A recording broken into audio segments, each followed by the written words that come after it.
நம்ம வீட்டு சமையலில் நிறைய டிஃபன் பார்க்கலாம் வாங்க. தோசை தாங்க, சூப்பராக ஒரு சட்னிங்க, பாலக்கீரை சட்னி ரொம்பவும் நல்லாயிருக்கும். வாங்க எப்படி சேர்த்துன்னு பார்க்கலாம். பாலக்கீரை வாங்கி நல்லா அலசிட்டு சின்ன சின்னதாக கட் பண்ணி வச்சுக்கலாம். அடுப்பில் ஒரு கடாய் வச்சு கடாய் காய்ட்டு 2 ஸ்பூன் எண்ணெய் விட்டுக்கலாங்க.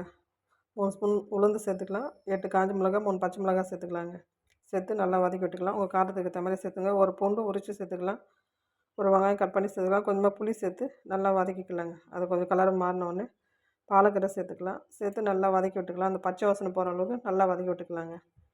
நல்லா வதங்கிட்டோன்னா ஆறட்டுன்னு மிக்ஸி ஜாருக்கு சேர்த்துக்கலாம். சேர்த்து கல் உப்பு சேர்த்து நைஸாக அரைச்சி எடுத்துக்கலாங்க. இது போல் நல்லா நைஸாக அரைச்சி எடுத்துக்கலாம். அதே கடாய் அடுப்பில் வச்சு தேவையான எண்ணெய் சேர்த்துக்கலாம்.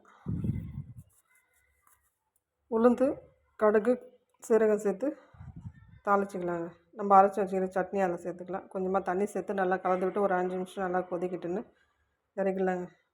சூப்பரான பாலக்கீரை சட்னி ரெடி ஆகிடும். ரொம்பவும் நல்லாயிருக்கும். நீங்களும் செஞ்சு பாருங்கள். செஞ்சு பார்த்துட்டு எப்படி இருக்குன்னு சொல்லுங்கள்.